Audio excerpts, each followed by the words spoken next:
Graça e paz, irmãos. Boa noite. Glória a Deus, que delícia estar aqui. Tô louco para chegar na parte do vire pro irmão do lado. Vamos lá, enquanto eu faço a minha introdução, abra a sua Bíblia, ou como diria nosso pastor Cláudio, combatente, saque da sua espada, em Lucas capítulo de número 10, a gente vai ler aqui, uma das histórias mais conhecidas que a gente tem dos evangelhos. Enquanto você abre aí Lucas capítulo 10, eu gostaria de orar mais uma vez agora, por nós, por esse momento da palavra, pedindo para que o Senhor nos deixe sensível ao que Ele quer nos ensinar essa noite. Senhor Deus, muito obrigado por mais uma noite em que eu posso estar com a minha igreja. Obrigado por esse momento onde a gente vai repartir da palavra. Eu te peço que o Teu Espírito Santo nos sensibilize a ser tocados pela palavra, a sermos transformados pela palavra, para que a gente possa experimentar a metanoia, a transformação que é possível a partir do encontro contigo. Então nos dá a sua bênção, Senhor, para que hoje tudo que a gente ouvir aqui faça sentido na nossa história, e para que a gente saia daqui edificado. Se há algo de algum proveito aqui, que glorifica o nome do Senhor, é que saiamos edificados, porque isso traz glórias ao nome do nosso Deus, e é por isso que nós oramos em nome de Jesus, amém. Vamos à palavra do Senhor. O nosso texto é Lucas capítulo 10, do versículo 25 até o versículo de número 37. É uma palavra bastante breve. Eu escrevi ela há cerca de 2 anos atrás, e eu tive a oportunidade de pregar no Conectados uma vez, e foi um desastre. Eu tinha estudado pouco, estava muito inseguro, e a palavra estava muito ruim. Não a palavra do Senhor, mas o meu sermão. Minha exposição estava péssima. Então eu refiz o sermão e preguei uma segunda vez, e foi um pouco mais proveitoso. A partir da segunda vez que eu preguei esse sermão, eu já tinha uma crítica literária e de homilia ao meu lado, que fez toda a crítica do esboço, me apontando os pontos de melhoria. Na terceira vez que tive a oportunidade de pregar esse sermão, não foi aqui na nossa igreja, mas a minha crítica literária estava junto, e me passou mais um feedback. Pois bem, eu escolhi esse sermão, que alguns jovens da rede talvez já tenham ouvido, para compartilhar com a igreja, porque é um dos sermões que eu tive mais prazer em escrever, e ele partiu de uma experiência muito importante que eu tive com o Senhor, em relação a algo que nós ouvimos falar bastante hoje em dia, que é um termo até bastante usado dentro da questão política, é o termo visão de mundo, ou como a gente pode ser um pouco mais sofisticado e dizer, a nossa filosofia de vida. Pois bem, vamos à palavra de Deus, e chega de blá blá blá, para a gente entender o que tem a ver nesse texto. Diz assim a palavra de Deus a partir do versículo 25. Eis que levantou certo doutor da lei, tentando-o, e dizendo: Mestre, o que eu farei para herdar a vida eterna? E Jesus lhe disse: O que está escrito na lei? Como você a lê? E ele respondendo disse: Amarás o Senhor teu Deus com todo o teu coração, com toda a tua alma, e com todas as tuas forças, e com toda a tua mente, e ao teu próximo como a ti mesmo. E Jesus lhe disse: Tu respondeste corretamente, faça isso e viverás. Mas ele, querendo justificar-se a si mesmo, disse a Jesus: E quem é o meu próximo? E Jesus respondendo disse: Um certo homem descia de Jerusalém para Jericó, e caiu entre ladrões, ou bandidos, os quais o despojam e o feriram, e partiram deixando-o quase morto. E por acaso descia pelo mesmo caminho um sacerdote, e quando o viu, passou para o outro lado da rua. E assim também um levita, quando passava, chegou até o lugar e o viu, e passou para o outro lado. Mas um certo samaritano, estando de viagem, veio até ele, e vendo-o, teve compaixão dele, e aproximando-se dele, atou-lhe as feridas, derramando nelas azeite e vinho, e pondo-o sobre seu próprio animal, levou-o até uma hospedaria, onde cuidou dele. No dia seguinte, partindo, ele tirou 2 denários, equivalentes a 2 dias de trabalho, e deu ao hospedeiro, e disse-lhe: cuida deste, e tudo o que mais gastar na minha volta eu te pagarei. Jesus respondeu: qual destes 3 parece que se tornou o próximo daquele que caiu entre os ladrões? E ele disse: o que mostrou misericórdia para com ele. E então disse Jesus: vai e faze tu do mesmo modo. Somente até aí. Esse texto, ele é bastante interessante para a gente, mas ele só faz sentido se a gente entender um pouquinho do contexto do que está acontecendo. Talvez seja mais conhecido para alguns irmãos qual era a dinâmica sociopolítica da época. E quando eu digo sociopolítica, não quero pagar de cult, mas eu quero te explicar basicamente o que significa isso. No contexto dos personagens da história que Jesus conta, nós temos basicamente 2 grupos de pessoas religiosas. Nós temos, em primeiro lugar, os israelitas, ou melhor, os judeus, eram aquele grupo de pessoas que participavam das celebrações em Jerusalém, ou no templo. Essas pessoas, para poder celebrar o Senhor, participavam de uma festa num local preparado para isso, e esse local ficava num monte. Então, descendo esse caminho, essa cidade alta onde ficava o templo, era comum que algumas pessoas estivessem vindo do mesmo lugar, que é do culto ao Senhor. Provavelmente o cenário é de um grupo de pessoas que vieram de uma celebração no templo de Israel. Possivelmente, os personagens estavam adorando ao Senhor no templo. Uma coisa interessante de se ressaltar é que naquele contexto, existia uma outra parcela do povo de Deus que ficou fragmentada com a ocupação dos povos inimigos, mais especificamente a partir da dominação dos assírios. Eduardo, do que você está falando? Muito tempo atrás, esse povo de Deus foi ocupado por um povo inimigo chamado assírio. Esse povo desterrou Israel e dispersou o povo. A partir daí, o pessoal mais ao norte acabou se misturando com as outras etnias ali próximas. Então criou-se um consenso entre os israelitas do sul, ou vamos dizer assim, entre os judeus, de forma mais adequada, de que essas pessoas do norte se misturaram com os inimigos. Criou-se então, a partir desse cisma, um certo preconceito entre as nações do norte e as do sul.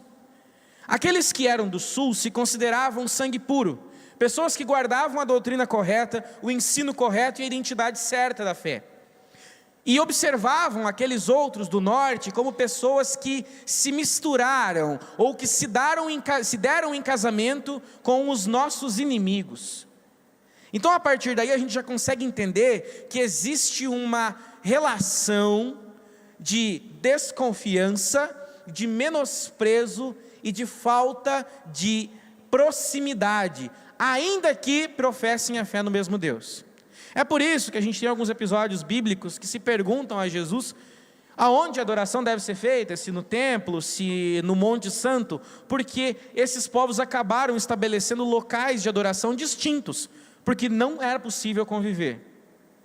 Esse background é bastante importante, porque o texto já começa no versículo 25, apontando que Jesus está conversando com um mestre da lei. Um mestre da lei é alguém capacitado dentro da comunidade judaica.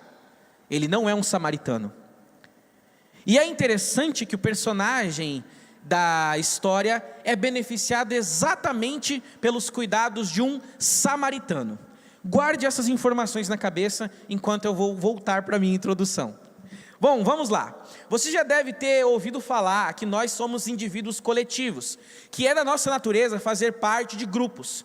Inclusive, alguns cientistas apontam que a nossa sobrevivência e permanência está relacionada à nossa capacidade de se associar, de viver em grupo. É por isso que temos por instinto em querer fazer parte da moda.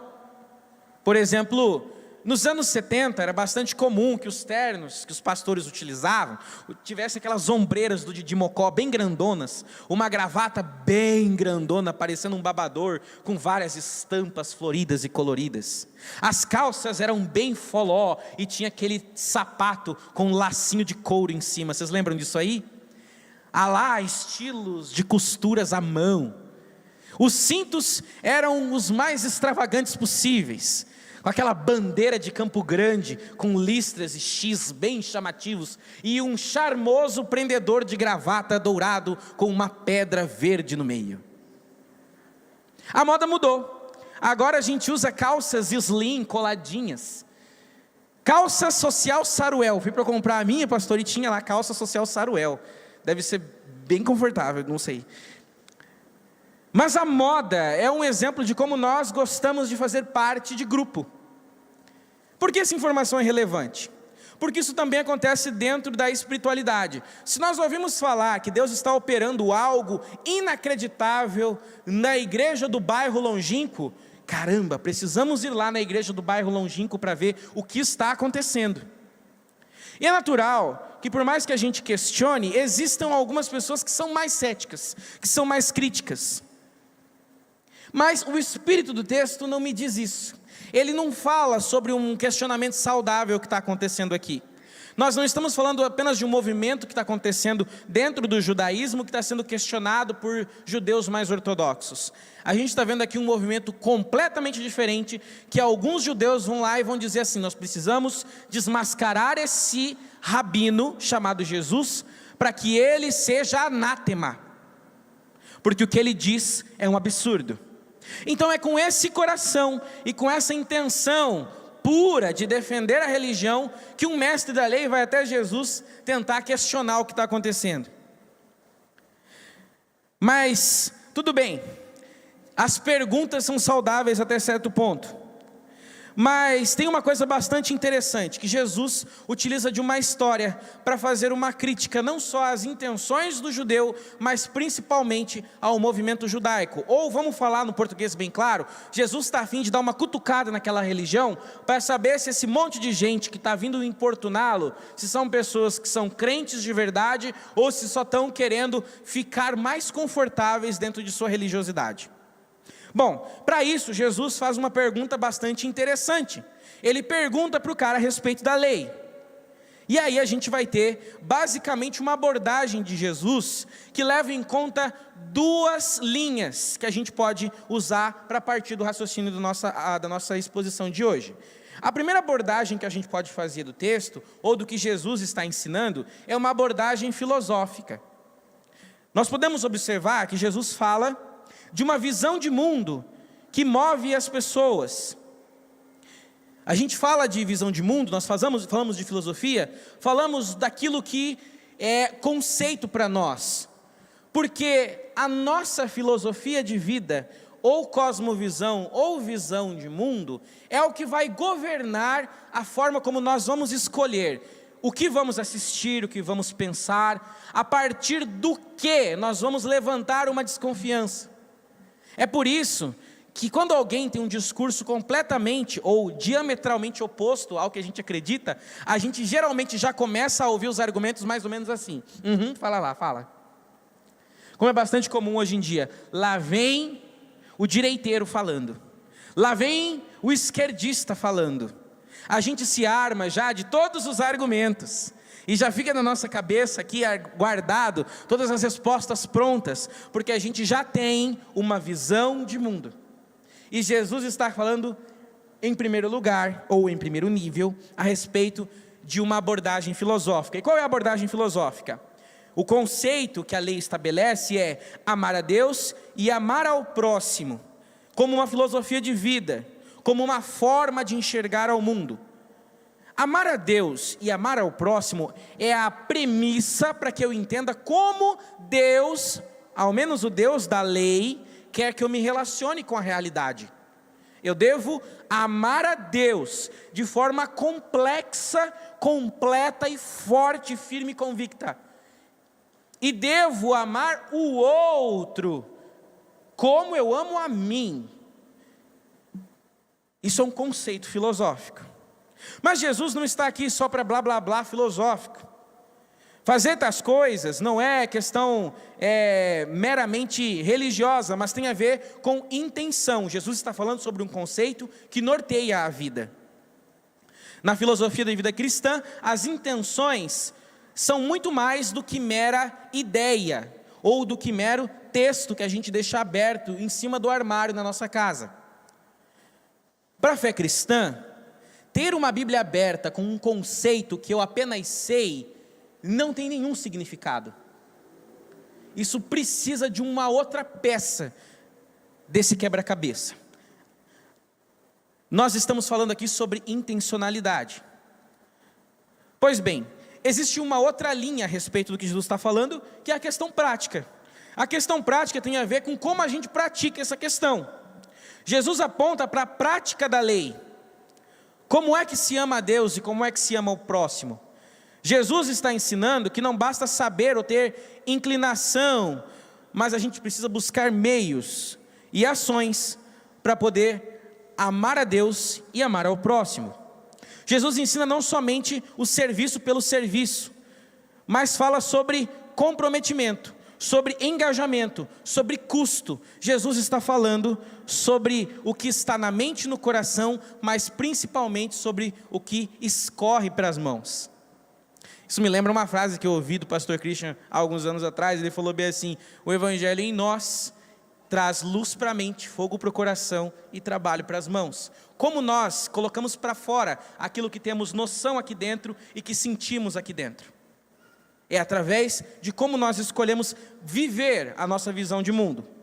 Mas Jesus é bastante inteligente, porque para desmascarar o problema do religioso, ele traz para ele 3 filosofias de vida.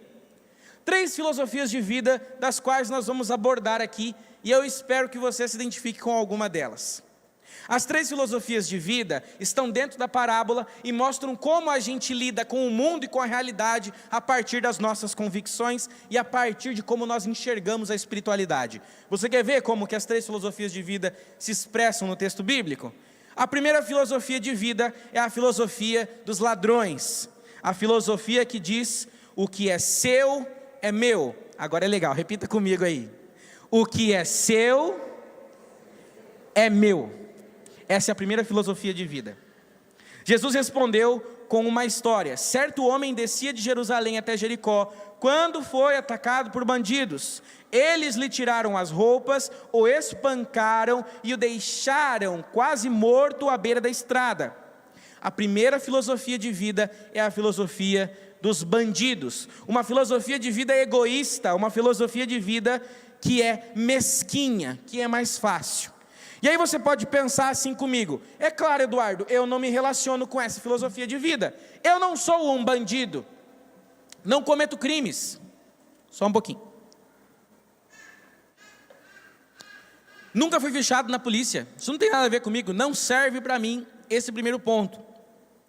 Pois bem, acontece que a filosofia de vida mesquinha dos bandidos nos faz enxergar que existem pessoas que estão vivendo a vida dependendo do que os outros têm.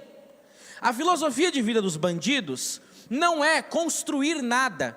A filosofia de vida dos bandidos é roubar de outrem. A filosofia de vida do bandido é surrupiar recursos de outra pessoa para que ele possa usufruir.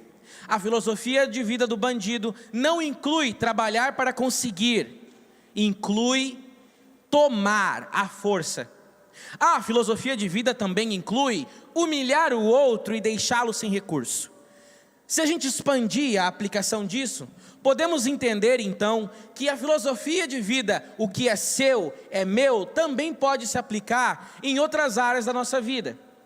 Nós passamos a ter a filosofia de vida dos bandidos, quando na nossa forma de viver, nós vivemos dependendo muito mais do que os outros produzem, do que o que nós podemos levantar e construir. Nós agimos de forma egoísta e mesquinha, e roubamos dos outros, quando não conseguimos levantar um recurso sequer a nosso próprio esforço.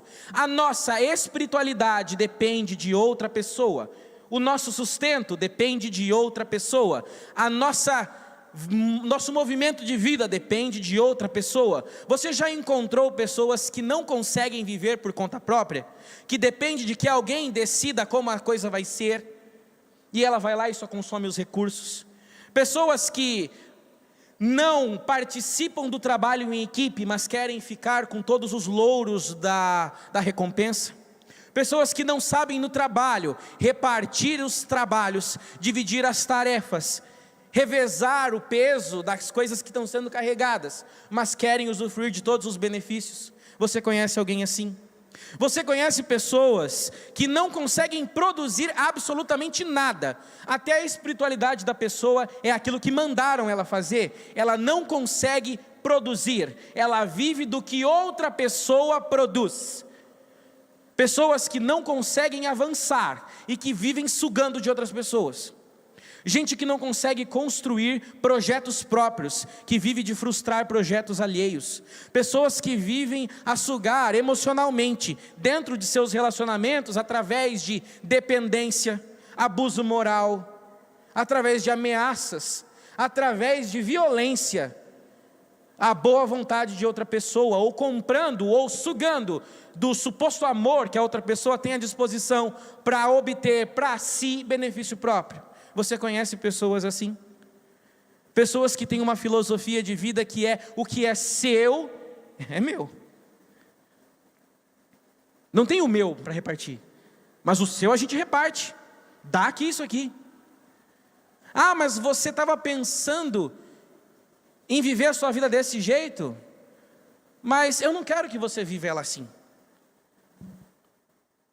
O bandido leva a vida empurrado pelos outros. Todas as suas conquistas e sonhos não são frutos de esforço próprio, mas de outra pessoa.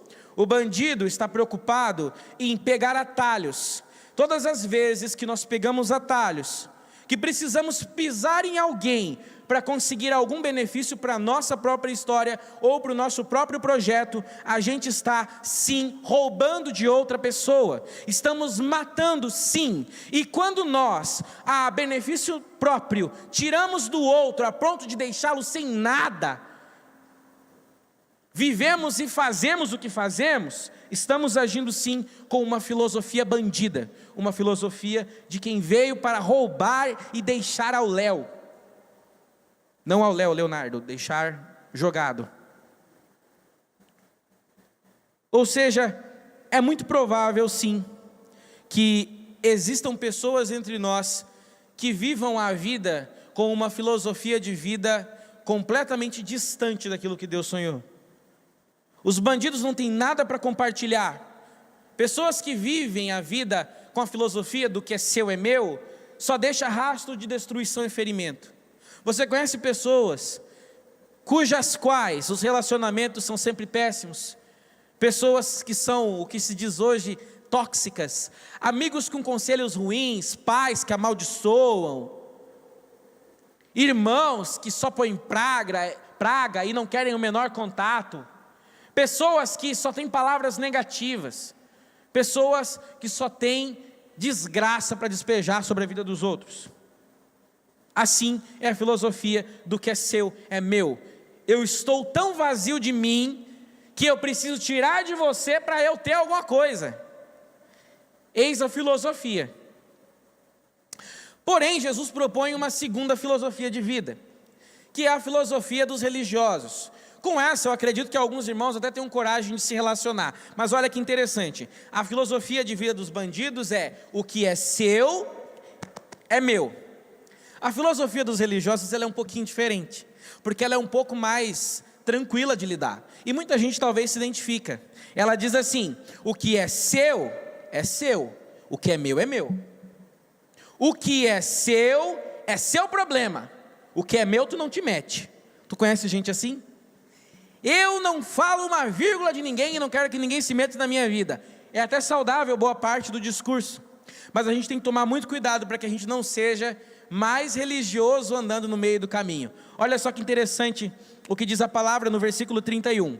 Por acaso descia ali um sacerdote, e quando viu o homem caído, atravessou para o outro lado da estrada. O levita fazia o mesmo caminho, viu o homem caído, mas também atravessou e passou longe. A filosofia de vida, o que é seu e o que é meu, é uma filosofia de vida mais intimista, de quem não quer comprometimento. O sacerdote religioso está muito mais preocupado com a reputação dele e com o seu tempo e com os seus propósitos do que com as outras pessoas. Eu vou fazer aqui uma colcheia, um disclaimer rápido aqui, para a gente entender um pouquinho mais de contexto.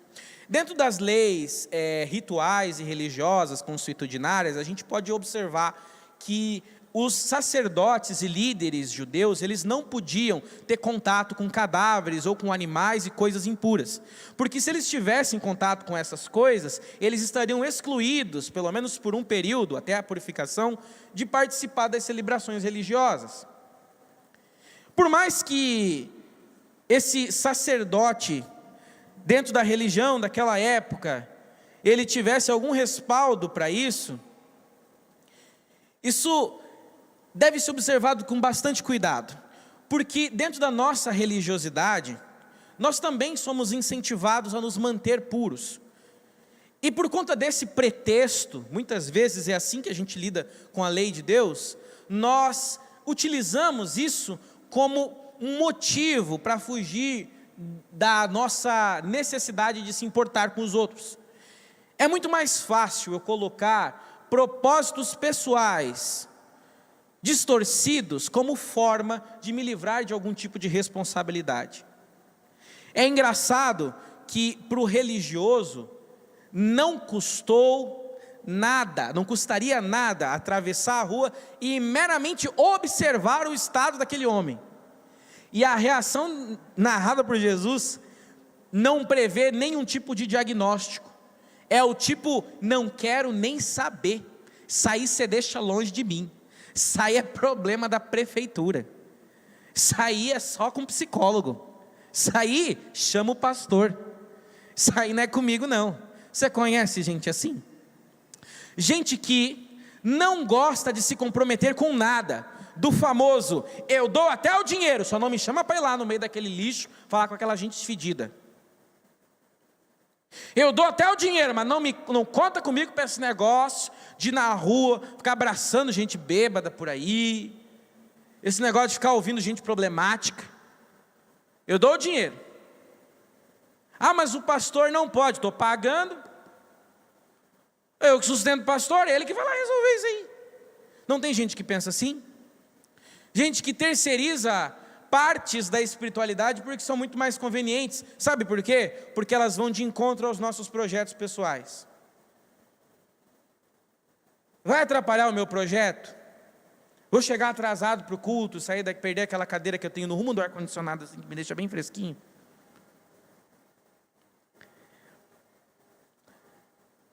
Dentro da fé cristã, a gente tem um dualismo alguns dualismos que são bem interessantes e que exigem maturidade da gente conciliar.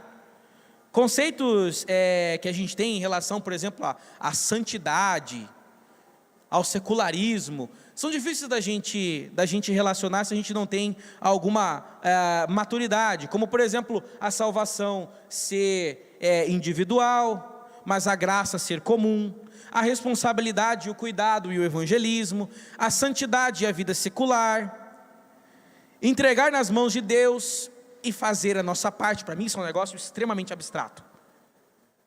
Entreguei nas mãos de Deus. Para alguns, às vezes eu entendo que é cruzar os braços, agora Deus faz. Para outros eu entendo que é trabalhar, então é abstrato. Você entende como que alguns conceitos na nossa espiritualidade são meio difíceis da gente equilibrar? Na mentalidade do eu não me meto no seu, você não se mete no meu, parece que está tudo bem, mas no fim das contas a gente acaba tendo ali um monte de mesquinharia envolvida. A mentalidade do você está com os seus problemas são seus, você que causou. Eu tenho as minhas qualidades, se a minha vida é boa, a vida é minha, e isso não te diz respeito. Você fica na sua, eu fico na minha. Eu não me meto na sua vida, você não se mete na minha. É uma expressão de filosofia intimista ou religiosa que lida com a fé de forma distante. Os religiosos estão mais preocupados com o status religioso do que com a humanidade daquele indivíduo jogado no beira do caminho. Os religiosos estão mais preocupados com a religião. O que o pastor ou o pessoal da igreja vai pensar, se eles cumprem a lei ou não, Se eles tocam no moribundo, ficam impuros, ajudando uma pessoa desfalecida. Entre trocar o moribundo e cumprir o ritual, o religioso sempre vai cumprir o ritual. O religioso sempre vai estar mais preocupado com os projetos dele e com as suas aparências do que com a ação de misericórdia. É muito mais fácil eu cumprir a religiosidade. O pastor Richard vinha aqui e me dá uma pílula de como faz para ser cristão. É tantos capítulos da Bíblia. Discipulado é 1 hora certinho, com 15 minutos de confissão de pecado, 15 de leitura bíblica, e 15 de oração, e mais 15 de comunhão e comida, porque a gente é batista, a gente come, né? A gente prefere se relacionar com a espiritualidade desse jeito.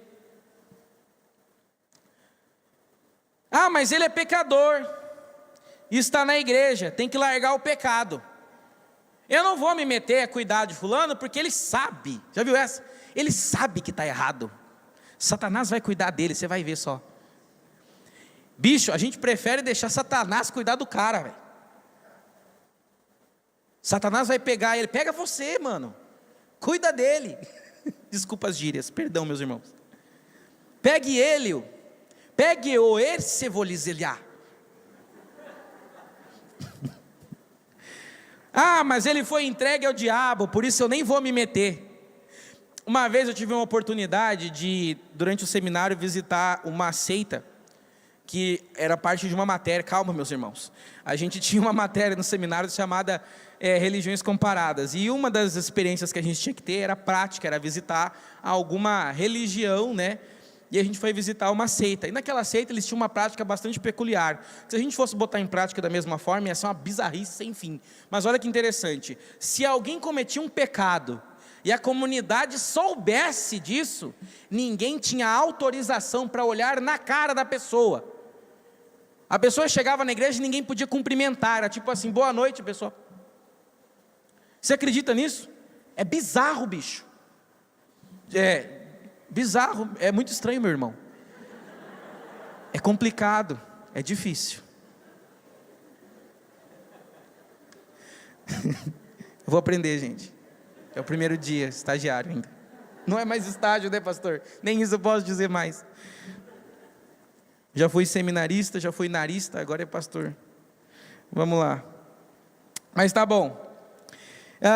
Todas essas frases são típicas de uma mente religiosa, fria e distante do que é a fé cristã verdadeiramente.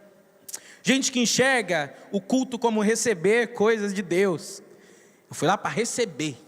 Não me tira a minha paz, que hoje o culto foi uma benção. Já viu isso aí também? É estranho, né?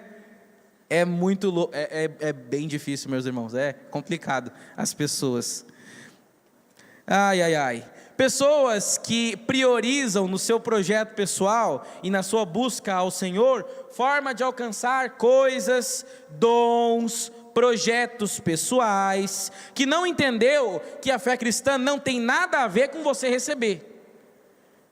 Isso para a gente é uma das paradas mais difíceis, porque a gente tem aqui uma religião que é construída diretamente por Deus, em pessoa, ou em sarça, ao profeta, dado numa pedra, dizendo, é assim que funciona a religiosidade.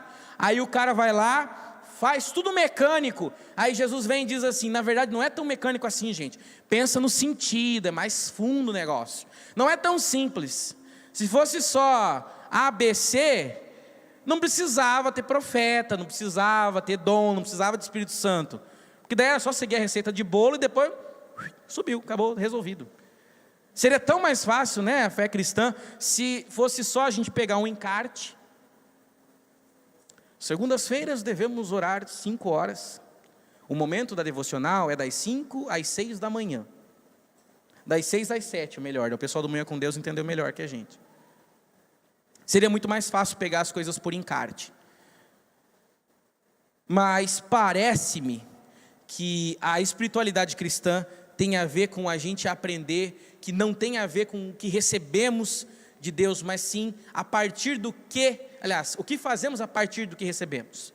Se conseguimos compartilhar algo da parte de Deus, se existe algo que podemos passar para o próximo, tem muito mais a ver com isso do que uma religiosidade que busca seus próprios projetos. Mas aí você pensa assim, tá, mas tem mais uma filosofia. Pois bem, tem uma terceira filosofia de vida, que é a filosofia do samaritano. A gente já viu aqui que a primeira filosofia é a dos bandidos, a filosofia do que é seu, é meu. A segunda filosofia de vida é a dos religiosos, que é uma filosofia de vida mais fria, mais distante, mais cada um na sua. O que é seu, o que é meu. Mas existe uma terceira filosofia de vida, que é um pouquinho mais comprida. Ela diz assim: o que é meu é seu, e o que é seu é meu. E então, vamos à palavra do Senhor só para entender melhor isso.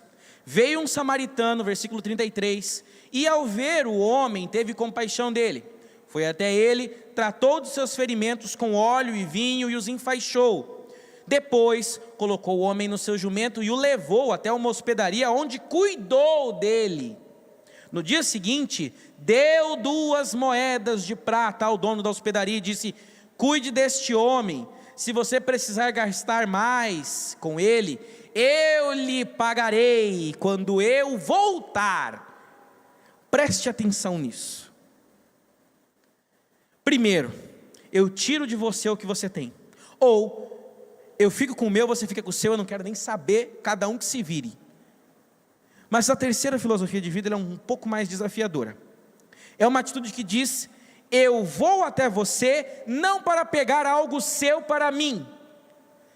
Eu não sou indiferente de você, eu amo a Deus, amo você como eu me amo, e por isso eu estendo a minha mão e eu te dou o que eu tenho, que é meu.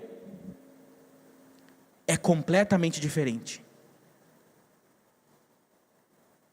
O samaritano divide porque ele está lidando com um outro ser humano. Parece-me que foi o único que entendeu o que está acontecendo aqui. A gente está falando de gente. A gente não está falando de coisa que você pode pegar, parar e pensar assim: espera aí que os meus projetos são mais importantes do que a vida daquela pessoa. Não! Quem pensa assim está muito louco. Quem pensa assim está equivocado. Vai ser difícil, pastor, estou acostumado com conexão no sábado. Mas lá eu também sou bem polido, gente. O samaritano assume a responsabilidade de ser ainda mais mal falado por tocar no moribundo. Ele já era tido como um desgraçado. O samaritano é gente que sabe da sua condição de pecador, e por ter recebido alguma coisa, ele dá. Antes de ser religioso, meu irmão, você e eu somos seres humanos. A nossa religião jamais pode tirar a nossa natureza humana, porque se ela tira a nossa natureza humana, de dos modos a gente é anjo, que é difícil, ou a gente é demônio, bicho. Nós estamos errados, irmão, é pecado. Mas olha só que interessante, eu li um prólogo de um livro, bem interessante, eu não tenho esse livro, se alguém quiser me presentear, eu gostaria muito. Ele fala da questão dos moradores de rua, das pessoas em situação de rua, e a grande frustração que existe no serviço social em reabilitar pessoas que são desinteressadas de deixar a condição de rua. Aí você pensa assim: cara, como assim alguém... Irmão, como assim alguém desinteressado em deixar a condição de rua? Pois bem, existe. Na entrevista, o autor do livro comenta que ele, conversando com alguns moradores de rua, ele descobriu que tinha uns que tinham casa, que tinha uns que até conseguiam emprego, mas para eles era mais cômodo ficar ali na rua, porque o pessoal vinha, dava comida para ele, dava umas coisas para ele levar para a casa dele, e estava tudo bem. Ele não queria, ele nem precisava, ou ele não achava importante sair de lá e receber algum tratamento e mudar de vida. Inclusive tinha gente lá que tinha graduação, que estava só ali porque era mais fácil. Você acredita nisso? Parece bizarro, né? Parece estranho, mas tinha. E é engraçado porque a conclusão que ele faz dentro do prólogo, e é só o que eu consegui ler, chama-se A Máfia dos Mendigos. Quem quiser me presentear o livro, eu gostaria muito de ler. Ele fala assim... que ele notou que essas pessoas não precisam que a gente fique dando coisas para elas necessariamente. Dar coisas para quem está nessa situação não é o remédio. Isso pode fazer parte do processo de tratamento, mas não é o que vai resolver a questão. Sabe o que resolve a situação de alguém que está em condição de rua? Em primeiro lugar, ou a priori, engajamento. Alguém que se engaje com a vida dessas pessoas, de modo a mostrar o que é uma vida a ser vivida de verdade. Alguém que vá despegar tempo com ela, a ser modelo, a discipular, a caminhar junto. É muito fácil, meu irmão, a gente distribuir recurso. É muito difícil a gente investir tempo com a vida de outras pessoas. É por isso que talvez a situação de muitos aí na rua não seja resolvida apenas com um projeto social que vai levar recursos para ela. O que muita gente precisa, e aqui eu volto num ponto interessante da minha introdução, precisa de gente. Nós somos feitos assim. Nós precisamos de outra pessoa que se importe com a gente.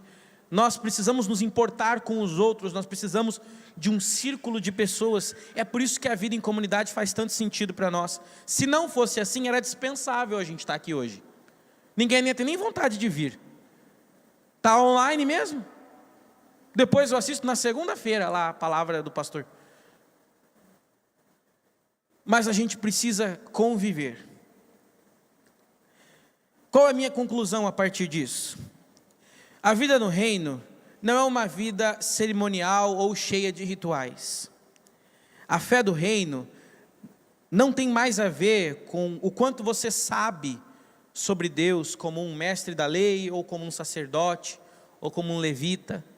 Não tem a ver quantos hinos do cantor cristão você decorou, quantos versículos você decorou lá na feira do denário quando você era criança, ou até mesmo com o quanto de teologia você aprendeu. Não tem a ver com o seu domínio de palco, a sua capacidade homilética, ou com a sua capacidade de evangelismo, não é nem isso. Na verdade, tem muito mais a ver com o quanto de Deus você consegue repartir com outras pessoas. Só que tem um problema. O que é de Deus para repartir? E aqui que é a parte onde a palavra de Deus, onde a parábola é muito mais sensível. Porque Jesus, o tempo todo, está falando sobre recursos. O samaritano gastou tempo. O samaritano gastou dinheiro. O samaritano gastou preocupação. No mínimo, isso me ensina uma coisa sobre essa filosofia de vida. O que é seu, os seus problemas, as suas dores, as suas dívidas, os seus pecados, a sua vergonha, a sua hipocrisia, a sua podridão, os seus vícios, a sua descaradice, a sua má educação, a sua burrice, o seu desinteresse, o seu relaxismo, a sua falta de proatividade, a sua inveja, o seu nojo, a sua preguiça, o seu egoísmo, a sua podridão, os seus pecados, a sua vergonha, é meu também.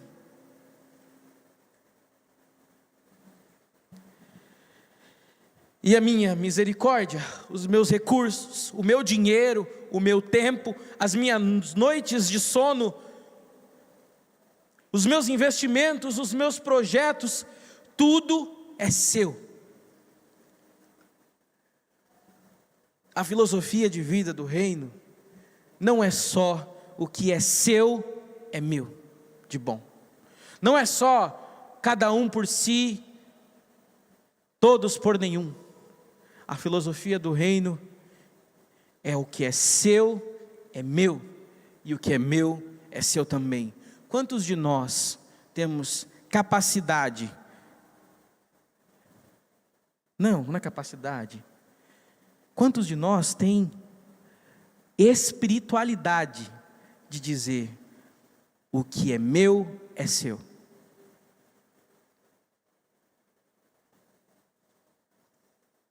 Seu dinheiro é nosso? A minha esposa disse isso para mim quando a gente casou.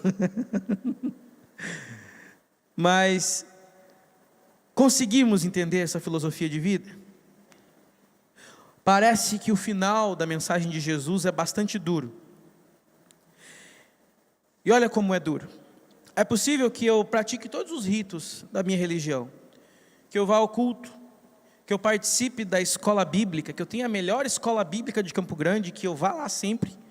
É possível que eu vá na missa, que eu dizime, que eu participe da ceia do Senhor, que eu seja batizado, e que mesmo com tudo isso eu continue sendo egoísta, egocêntrico, indiferente à dor dos outros. É possível.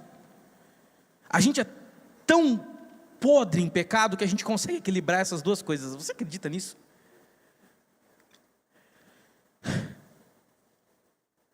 Parece que quando Jesus fala sobre isso, me dá vergonha do que a gente é capaz de ser. Versículo 27 diz assim: o homem respondeu, citando a lei: ame o Senhor, o seu Deus, de todo o coração, de toda a sua alma, de toda a sua força e de toda a sua mente, e ame o seu próximo como a si mesmo. E Jesus respondeu para ele a melhor resposta que ele poderia dar: é isso mesmo, está tudo certo, tchau. Faz isso daí e você vai ser salvo. Parece bastante prático e óbvio, né, meus irmãos? Mas a nossa filosofia de vida, às vezes, atrapalha muito a gente entender o que é a visão do reino. E eu gostaria de terminar aqui meu último parágrafo do esboço, dizendo assim: não é possível que eu tenha amor por Deus e pelo meu próximo e que eu continue sendo indiferente à necessidade de quem está ao meu lado. A religião é buscar a vida eterna, e Deus é um caminho para isso. Mas o reino de Deus é repartir a vida eternamente. A religião me ensina a buscar a vida eterna, e Deus é um caminho para conseguir isso. Mas o reino de Deus implica em repartir a vida que eu recebi eternamente com as outras pessoas. Não vamos viver em prol de conquistar coisas de Deus para nós, até porque não há mérito nosso em nada, em conquistar de Deus o favor e a graça, mas em compartilhar o que a gente recebeu dele, aquilo que a gente recebeu sem merecer. Escolher me fazer próximo de quem está à beira do caminho é o jeito cristão de ver o mundo. E é por isso que nós não vivemos mais o paradigma de meu e seu, mas de nós. Eu queria orar por você, meu irmão, mas eu também queria que você orasse por mim. Eu queria que você orasse pela sua igreja. Eu queria que a gente orasse agora pela nossa espiritualidade. E quando eu digo nossa, eu estou falando da sua, da minha, da nossa, para que a nossa vida seja mais reino e menos religião só, sabe? Seja mais coisa do reino mesmo, de investir, de gastar tempo, de sonhar, de orar, de se importar mais, de vestir a camisa, de se permitir ser gasto pelo reino, e menos, eu vou na igreja hoje, ouvi uma palavra, eu não gostei muito da palavra do pastor Richard, semana passada, foi meio fraquinho, ele já pregou melhores. Não tem a ver com isso. Não é sobre um menu de sermões e pregadores e aulas que a gente pode consumir de conteúdo cristão. Não é uma playlist do Spotify a nossa vida. A nossa vida é sobre o reino de Deus e quanto dele a gente consegue tornar acessível para as pessoas que estão junto da gente. Senão isso aqui não faz o menor sentido, meus irmãos. Não, isso não faz o menor sentido. Mas eu queria que a gente orasse por isso, porque eu creio num Deus que planta numa igreja a visão certa do reino, que ensina a viver a vida pensando muito mais no nosso do que só no meu e no seu. Fique em pé no seu lugar, eu quero orar por você, enquanto você ora por mim e a gente ora pela igreja. Vamos orar ao Senhor.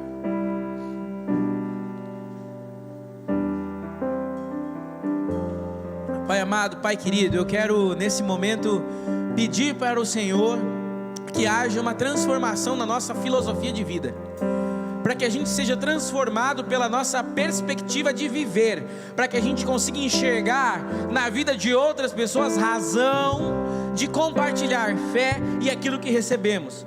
Aliás, eu te peço, Senhor, que a gente seja sensibilizado a repartir algo, porque se a gente não reparte algo do reino é porque a gente está vazio, Senhor.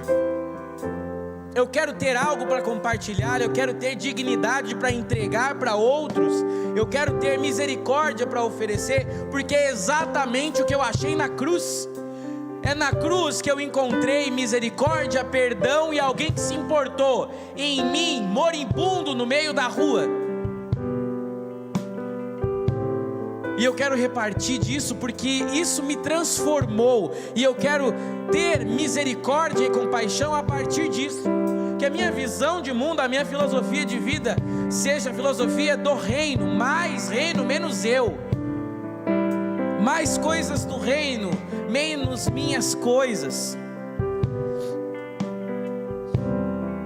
Eu não quero fazer com isso, Senhor, que a nossa fé vire mero fanatismo religioso ou puro assistencialismo. Não, não. A nossa fé precisa ser viva, porque ela entende que nós recebemos de Deus, e é por isso que compartilhamos. A gente não só compartilha, isso aqui não é sociologia, Deus. Isso aqui é reino de Deus, e eu quero que nós entendamos e possamos praticar. E eu te peço, Senhor, nos auxilie nisso, para que de alguma forma o nosso esforço glorifique ao nome santo do Senhor. Essa é a nossa oração, que sejamos transformados pela mente do Senhor e que tenhamos uma visão de mundo que nos aproxima dos teus propósitos, que são muito, muito, muito maiores e melhores do que os nossos. É por isso que nós oramos, Senhor, em nome de Jesus. Amém.